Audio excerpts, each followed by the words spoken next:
নমস্কার বন্ধুরা, নীলির রান্নাঘরে সবাইকে আবার একটি রেসিপিতে অনেক অনেক স্বাগত। বন্ধুরা, আজ আমি শেয়ার করতে চলেছি বাটা মাছ দিয়ে সজনে ডাঁটা ঝিঙে দিয়ে সুস্বাদু একটি রেসিপি। আপনারা পুরো ভিডিওটি দেখতে থাকুন। তো দেখুন, এখানে আমি বাটা মাছ খুব ভালো করে কেটে ধুয়ে রেডি করে নিয়েছি। আর এখানে রয়েছে 3টে কাতলা মাছের পিস। আর এখানে আমি সজনে ডাঁটা, আলু, ঝিঙে খুব ভালো করে কেটে ধুয়ে নিয়েছি। তো মাছের মধ্যে প্রথমে আমি নুন হলুদ মাখিয়ে নেব। দিয়ে দিচ্ছি নুন, দিয়ে দিচ্ছি হলুদ গুঁড়ো পরিমাণ মতো। খুব ভালো করে হাত দিয়ে নুন হলুদ মাখিয়ে নিয়েছি। এবারে আমি মাছ ভাজার জন্য কড়াই বসিয়ে দিয়েছি। কড়াইয়ের মধ্যে দিয়ে দিচ্ছি সরষের তেল। তেল খুব ভালো করে গরম করে নিয়েছি। এবারে আমি মাছগুলো তেলের মধ্যে একে একে দিয়ে খুব ভালো করে ভেজে নেব।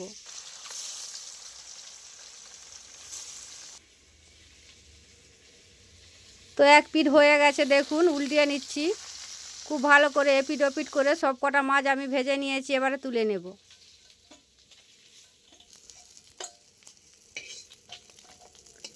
একই তেলের মধ্যে দিয়ে দিচ্ছি আরও একটু সরষের তেল। এবারে আমি কেটে রাখা আলু, সজনে ডাঁটা তেলের মধ্যে দিয়ে খুব ভালো করে কষিয়ে নেব আগে।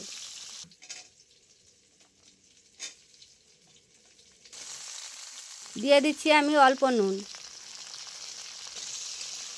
খুব ভালো করে নাড়াচাড়া করে আলু সজনে ডাঁটা দেখুন কষিয়ে নিয়েছি। এবারে আমি দিয়ে দিচ্ছি একই সাথে ঝিঙে। ঝিঙে দিয়ে বেশ কিছুক্ষণ কষিয়ে নেব।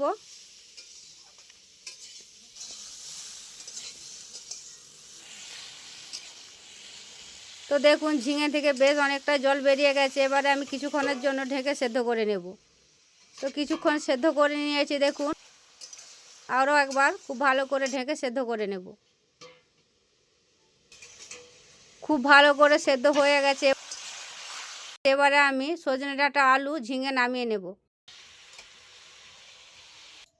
আবারও রান্নার জন্য দিয়ে দিচ্ছি কড়াইয়ের মধ্যে সরষের তেল পরিমাণ মতো। দিয়ে দিচ্ছি আমি পেঁয়াজ কুচি। পেঁয়াজটা খুব ভালো করে লাল লাল করে ভেজে নিয়েছি। দিয়ে দিচ্ছি এবারে রসুন বাটা পরিমাণ মতো। দিয়ে দিচ্ছি আদা বাটা পরিমাণ মতো।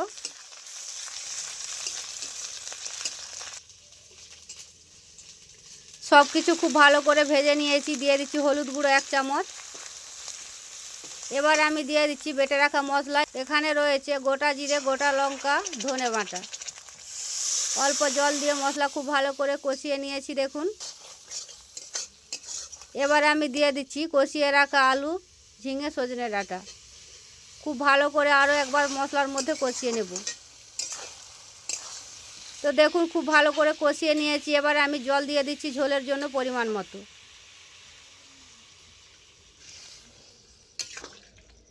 খুব ভালো করে ফুটে গেছে। এবারে আমি দিয়ে দিচ্ছি আগে থেকে ভেজে রাখা মাছগুলো। সমস্ত মাছগুলো আমি দিয়ে দিচ্ছি ঝোলের মধ্যে। দিয়ে বেশ কিছুক্ষণ আরও ফুটিয়ে নেব। এবারে আমি দিয়ে দিচ্ছি স্বাদ মতো নুন।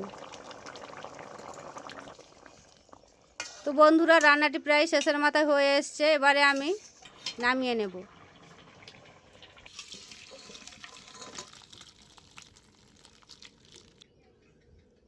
তো দেখুন, একদম রেডি করে নিয়েছি ঝিঙে সজনে ডাঁটা দিয়ে বাটা মাছের সুস্বাদু এই রেসিপি। তো বন্ধুরা দেখুন কতটা লোভনীয় হয়েছে, কতটা সুস্বাদু হয়েছে দেখুন। বন্ধুরা, আজকের এই রেসিপি যদি আপনাদের কাছে ভালো লাগে অবশ্যই লাইক কমেন্ট করবেন এবং আমার পাশে থাকবেন। এবং আপনারা ভালো থাকবেন। দেখা হচ্ছে অন্য কোনো রেসিপি।